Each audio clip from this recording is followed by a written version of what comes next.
This is the Hoverfly Ourea 26-inch electric bike, and here's what hits me right away. It looks like a tool built to get stuff done.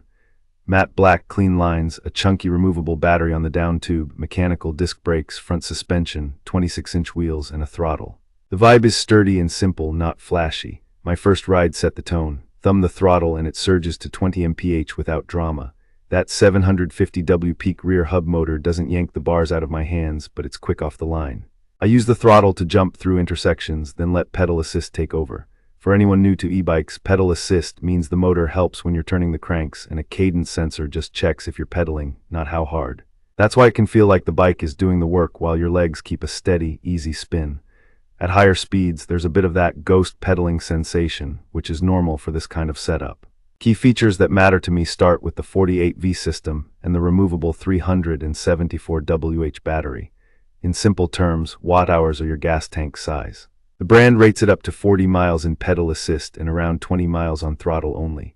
From my experience using mixed modes, I'm seeing something closer to mid-20s to low 30s miles on rolling terrain, and closer to the high teens if I lean hard on the throttle, especially with a backpack and some hills.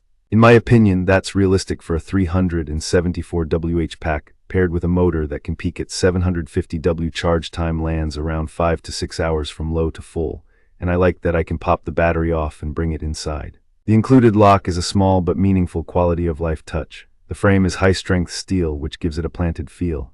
Yes, it adds weight, about 53.5 pounds, but on the road it tracks straight and feels predictable at top speed. The fork takes the edge off potholes and rough patches. If you're new to this, think of it as a front shock that helps your hands and shoulders over chatter. The tires are 26X, about 1.95 with a mixed tread. On pavement they hum and roll fine. On hard-packed dirt or gravel they grip well enough for casual trails. It's not a fat tire bike, so soft sand and deep mud are not its happy place. Braking is mechanical disc, which means cable actuated instead of hydraulic fluid. The upside is easy service. The trade-off is you'll squeeze a little harder, and you'll adjust cable tension more often as pads wear. Stopping power is solid for city speeds. I had to recenter a caliper once after a wheel install to stop a light rub. Not a big deal, but worth checking after assembly. Speaking of assembly, it arrives mostly built. I mounted the front wheel, attached the handlebar, checked the rotor alignment, adjusted the saddle, and torqued the bolts. The tools in the box work, but I used my own hex wrenches for better feel. The 7-speed drivetrain is basic Shimano with a trigger shifter. It shifts cleanly if you keep the cable tension dialed. The gear range works fine for 20 MPH riding, though you'll spin pretty fast at top speed, again, normal on hub motor e-bikes. On climbs, the motor holds speed on moderate grades if I contribute a steady cadence.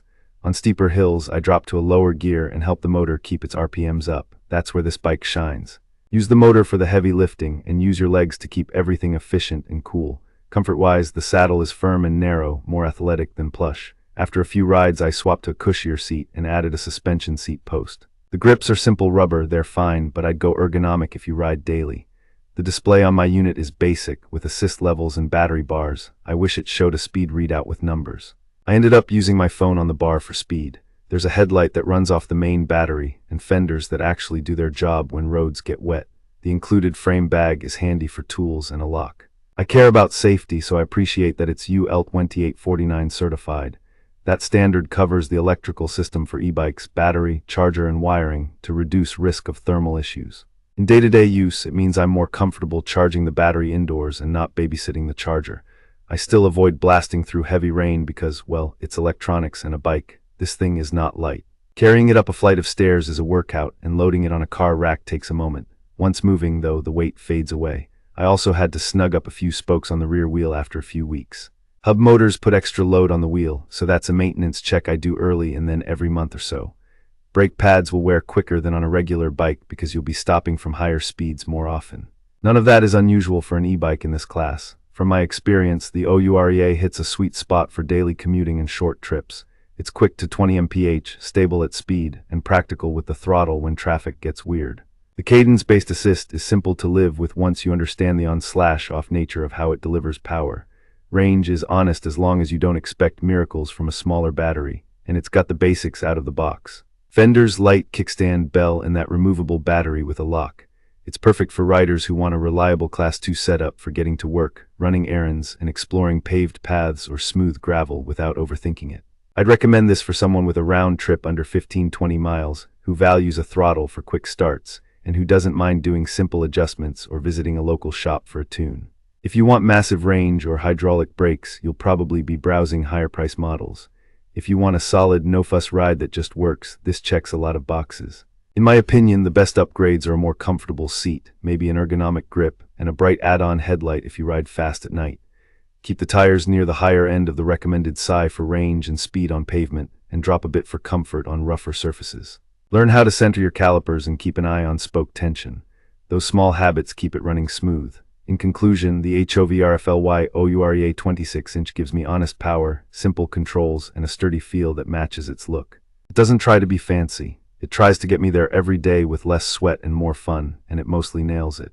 You can view detailed information about the Hoverfly Ourea 26 electric bike in the comments section. Thank you for watching.